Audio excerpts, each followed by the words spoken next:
जवान ने अपना वृतांत कहना आरंभ किया। उसने कहा कि मेरे पिता का नाम देवव्रत था। वह काले द्वीपों का अधिपति था। वे काले द्वीप 4 विख्यात पर्वत हैं। उसकी राजधानी उसी स्थान पर थी जहां वह रंगीन मछलियों वाला तालाब है। जब मेरे पिता हो गया और उनकी जगह मैं राज सिंहासन पर बैठ गया। मेरे विवाह को 5 वर्ष हुए ही थे कि मुझे आभास हुआ कि मेरी पत्नी का मेरे प्रति पहले जैसा प्रेम नहीं है। एक दिन दोपहर के भोजन के पश्चात वह स्नान गृह को गई और मैं अपने शयन कक्ष में लेटा था। 2 दासियां जो रानी को पंखा किया करती थी मेरे पास बैठ गईं और मुझे आराम देने के लिए पंखा करने लगी। वे मुझे सोता समझकर धीमे धीमे बातचीत करने लगी। मैं सोया नहीं था, किंतु उनकी बातें सुनने के लिए सोने का बहाना करने लगा। एक दासी बोली कि हमारी रानी बड़ी दुष्ट है कि ऐसे सुंदर और सुशील पति को प्यार नहीं करती। दूसरी बोली, तू ठीक कहती है। रात में बादशाह को अकेला सोता छोड़कर रानी न जाने कहाँ जाती है और बेचारे बादशाह को कुछ पता भी नहीं चलता। पहली ने कहा, ये बेचारा जाने भी कैसे? रानी रोज रात को उसके शरबत में कोई नशा मिलाकर उसे दे देती है। ये नशे से बिल्कुल बेहोश हो जाता है और रानी जहाँ चाहती है चली जाती है और प्रातः काल के कुछ पहले आकर इसे होश में लाने की औषधि सूंघा देती है। मेरे बुजुर्ग दोस्त, मुझे यह सुनकर इतना दुख हुआ कि उसे वर्णन करना मेरी सामर्थ्य के बाहर है। उस समय मैंने अपने क्रोध को संभालना उचित समझा और कुछ देर में इस तरह अंगड़ाइयां लेता हुआ उठा जैसे सचमुच सो रहा था। कुछ देर में रानी भी स्नान करके वापस आ गई। उस रात को भोजन के उपरांत मैं शयन करने के लिए लेटा तो रानी हमेशा की तरह मेरे लिए शरबत का प्याला लाई। मैंने प्याला ले लिया और उसकी आंखों से बचाकर शरबत को खिड़की से बाहर फेंक दिया और खाली प्याला उसके हाथ में ऐसे दे दिया जैसे कि मैंने पूरा शरबत पी लिया है। फिर हम दोनों पलंग पर लेट गए। रानी ने मुझे सोता समझकर पलंग से उठकर एक मंत्र जोर से पढ़ा और मेरी तरफ मुंह फेर कर कहा कि तू ऐसा सो कि कभी न जागे। फिर वह भड़कीले वस्त्र पहनकर कमरे से निकल गई। मैं भी पलंग से उठा और उसका पीछा करने लगा। वह कई द्वारों से होकर निकली। उन सभी द्वारों में ताले लगे थे, किंतु उसकी मंत्र शक्ति से सभी ताले खुलते जा रहे थे। आखिरी दरवाजे से निकलकर जब वह बाग में गई तो मैं दरवाजे के पीछे छुपकर देखने लगा कि यह क्या करती है। वह बाग से आगे बढ़कर एक छोटे से वन के अंदर चली गई जो चारों ओर झाड़ियों से घिरा हुआ था। मैं भी एक अन्य मार्ग से होकर उस वन के अंदर चला गया और इधर उधर आंखें घुमाकर उसे ढूंढने लगा। कुछ देर बाद मैंने देखा कि वह एक पुरुष के साथ जो एक गुलाम लग रहा था हाथ में हाथ दिए टहल रही है और उससे शिकायत कर रही है कि मैं तो तुम्हें अपने प्राणों से ज्यादा प्रेम करती हूँ और तुम्हारा यह हाल है कि मुझसे सीधे मुंह बात तक नहीं करते, हमेशा मुझे बुरा भला कहा करते हो। आखिर तुम क्या चाहते हो? क्या तुम मेरे प्रेम की परीक्षा लेना चाहते हो? तुम मेरी शक्ति जानते हो। मेरे अंदर इतनी शक्ति है कि कहो तो सूर्योदय के पहले ही इन सारे महलों को भूमिगत कर दूं और यह सारा ठाट बाट बिल्कुल वीरान कर दूं और यहाँ भेड़िए और उल्लुओं के अलावा कोई नहीं दिखाई दे और जो पत्थर यहाँ महलों में लगे हैं वह वापस पर्वत पर उड़कर चले जाएं। इतनी शक्ति रखते हुए भी मैं प्रेम के कारण तुम्हारे पैरों पर गिरी रहती हूँ और तुम्हें मेरी परवाह ही नहीं। रानी यह बातें करती हुई अपने प्रेमी के हाथ में हाथ दिए टहलती आ रही थी। तभी मैंने बाहर निकलकर गुलाम की गर्दन पर पूरे जोर से तलवार से वार किया। वह लड़खड़ा कर गिर गया। मैंने समझा कि वह मर गया और मैं अंधेरे में वहां से भाग निकला। मैंने रानी को छोड़ दिया क्योंकि वह मुझे बेहद प्यारी थी। रानी अपने प्रेमी को गिरा देखकर चीख उठी। उसने मंत्र बल से अपने प्रेमी को स्वस्थ करना चाहा, किंतु वह केवल उसे मरने से बचा सकी। उस गुलाम की हालत ऐसी हो गई थी कि उसे न जीवित कहा जा सकता था न मृत। मैं धीरे धीरे महल को लौटा। लौटते समय मैंने सुना कि रानी अपने प्रेमी के घायल होने पर चीख कर रो रही है। मैं उसे उसी तरह कराहता छोड़कर अपने शयन कक्ष में आया और पलंग पर लेटकर सो गया। प्रातः काल जागने पर मैंने रानी को फिर अपनी बगल में सोता पाया। ये स्पष्ट था कि वह वास्तव में सो नहीं रही थी, केवल सोने का बहाना कर रही थी।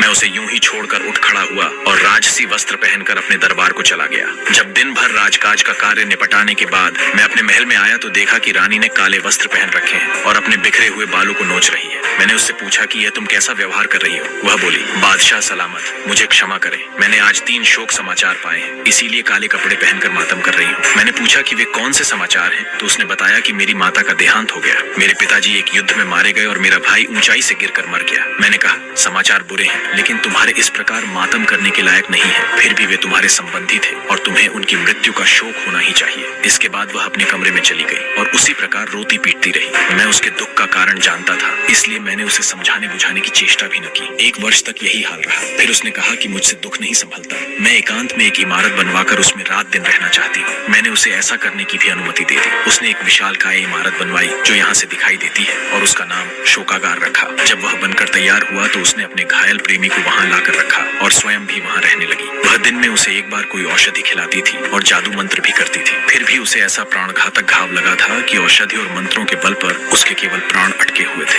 वह न चल पाता था न बोल पाता था, सिर्फ रानी की ओर टुक टुक देखा करता था। रानी उससे घंटों प्रेम की बातें करके अपने चित्त को सांत्वना दिया करती थी। वह दिन में 2 बार उसके समीप जाती थी और देर तक उसके पास बैठी रहती थी। मैं जानता था कि वह क्या करती है, फिर भी सारे कार्य ऐसे साधारण रूप से करता रहा जैसे मुझे कोई बात विदित नहीं है। किंतु एक दिन मैं अपनी उत्सुकता रोक न सका और मैंने जानना चाहा कि वह अपने प्रेमी के साथ क्या करती है। मैं उस इमारत में ऐसी जगह छुपकर बैठ गया जहाँ से रानी और उसके प्रेमी की सारी बातें दिखाई सुनाई दें, लेकिन उनमें से कोई मुझे न देख सके। रानी अपने प्रेमी से कहने लगी कि इससे बड़ा दुर्भाग्य क्या हो सकता है कि मैं तुम्हें ऐसी विवशता की अवस्था में देखती हूँ। तुम सच मानो, तुम्हारी दशा देखकर मुझे इतना कष्ट होता है कि जितना स्वयं तुम्हें भी नहीं होता होगा। मेरे प्राण, मेरे जीवनधार, मैं तुम्हारे सामने घंटों बैठी बातें करती हूँ और तुम मेरी एक बात का भी उत्तर नहीं देते। अगर तुम मुझसे एक बात भी करो तो मेरे चित्त को बड़ा धैर्य मिले। रानी इसी प्रकार अपने प्रेमी के सम्मुख बैठकर प्रलाप करती रही। मुझ मूर्ख से अपनी रानी की यह दशा न देखी गई और उसका प्रेम मेरे हृदय में फिर उमड़ आया। मैं चुपचाप अपने महल में आ गया। कुछ देर में वह किसी काम से महल में आई तो मैंने कहा कि अब तुमने अपने सगे संबंधियों के प्रति बहुत शोक व्यक्त कर लिया, अब साधारण रूप से रानी जैसा जीवन बिताओ। वह रोकर कहने लगी कि बादशाह सलामत मुझसे यह करने के लिए न कहे। मैं उसे जितना समझाता बुझाता था उतना ही उसका रोना पीटना बढ़ता जाता था। मैंने उसे उसके हाल पर छोड़ दिया। वह इसी अवस्था में 2 वर्ष और रही। मैं एक बार फिर शोकागार में गया कि रानी और उसके गुलाम प्रेमी का हाल देखो। मैं फिर छुपकर बैठ गया और सुनने लगा। रानी कह रही थी कि प्यारे, अब तो 2 वर्ष बीत गए हैं। मेरे रोने चिल्लाने और विलाप करने का तुम्हारे हृदय पर कोई प्रभाव नहीं होता। जान पड़ता है कि तुम मुझे बात करने के योग्य नहीं समझते, इसीलिए तुम अब मुझे देखकर आंखें भी बंद कर लेते हो। मेरे प्राण प्रिय, एक बार आंखें खोलकर मुझे देखो तो मैं तुम्हारे प्रेम में कितनी विह्वल हो रही हूँ। रानी की यह बातें सुनकर मेरे तन बदन में आग लग गई। मैं उस इमारत से बाहर निकल आया और गुम्बद की तरफ मुंह करके कहा,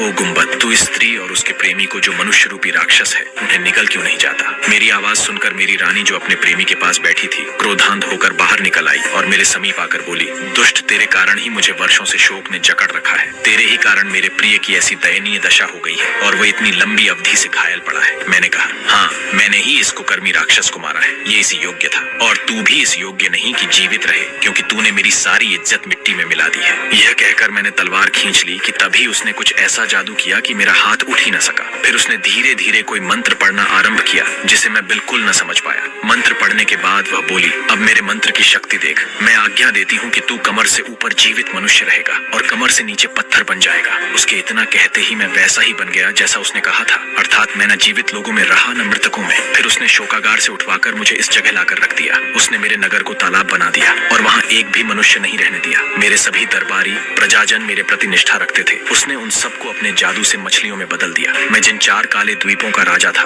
उन्हें उस स्त्री ने 4 पहाड़ियां बनाकर तालाब के चारों ओर स्थापित कर दिया है। मेरे देश को उजाड़कर और मुझे आधा पत्थर का बनाकर भी उसका क्रोध शांत नहीं हुआ। वह यहाँ रोज आती है और मेरे कंधों और पीठ पर 100 कोड़े इतने जोर से मारती है कि हर चोट पर मेरा खून उछल आता है। फिर वह बकरी के बालों की बनी एक खुरदरी काली कमली मेरे कंधों की ओर पीठ पर डालती है और उसके ऊपर सोने की तारकशी वाला भारी लबादा डालती है। यह वस्त्र वह मेरे सम्मान के लिए नहीं बल्कि मुझे पीड़ा पहुंचाने के लिए पहनाती है और मेरा मजाक उड़ाकर कहती है कि दुष्ट, तू तो 4 द्वीपों का बादशाह है, फिर अपने को इस अपमान और दुर्दशा से क्यों नहीं बचाता? वहाँ आने वाले खोजकर्ता बादशाह ने जब यह सारी कहानी सुनी तो उसे बड़ा दुख हुआ और वह विचार करने लगा कि इस निर्दोष बादशाह का दुख कैसे दूर किया जाए और उसकी कुलटा रानी को कैसे दंड दिया जाए। उसने उससे पूछा कि तुम्हारी निर्लज्ज रानी कहाँ रहती है और उसका अभागा प्रेमी जिसके पास वह रोज जाती है किस स्थान पर पड़ा हुआ है? जवान बादशाह ने कहा कि मैंने आपको पहले ही बताया था कि वह उस शोकागार में रखा गया है जिस पर एक गुम्बद बना हुआ है। उस शोकागार का एक रास्ता इस कमरे के नीचे से होकर भी जाता है जहाँ इस समय हम लोग हैं। वह जादूगरनी कहाँ रहती है यह बात मुझे ज्ञात नहीं है। हर रोज प्रातःकाल वह मेरे पास मुझे दंड देने के लिए आती है और मेरी मारपीट करने के बाद फिर अपने प्रेमी के पास जाकर उसे अर्घ पिलाती है जिससे वह जीवित बना रहता है। आगंतुक बादशाह ने कहा कि वास्तव में तुमसे अधिक दया योग्य व्यक्ति नहीं होगा। तुम चिंता न करो, मैं तुम्हारे दुख के निवारण का भरसक प्रयत्न करूंगा। इसके बाद आगंतुक बादशाह उसी कक्ष में सो गया क्योंकि रात का समय हो गया था। बेचारा काले द्वीपों का बादशाह उसी प्रकार बैठा रहा और जागता रहा। स्त्री के जादू ने उसे लेटने और सोने योग्य नहीं छोड़ा था। दूसरे दिन आगंतुक बादशाह गुप्त मार्ग से शोकागार में प्रविष्ट हो गया। फिर वह उस स्थान पर गया जहाँ घायल अवस्था में रानी का गुलाम प्रेमी पड़ा हुआ था। वहाँ जाकर उसने तलवार का ऐसा प्रहार किया कि वह अधमरा आदमी तुरंत मर गया। बादशाह ने उसका शव घसीटकर पीछे बने एक कुएं में डाल दिया और शोकागार में वापस आकर उस गुलाम की जगह खुद लेटा रहा ताकि रानी के आने पर उसे मार सके।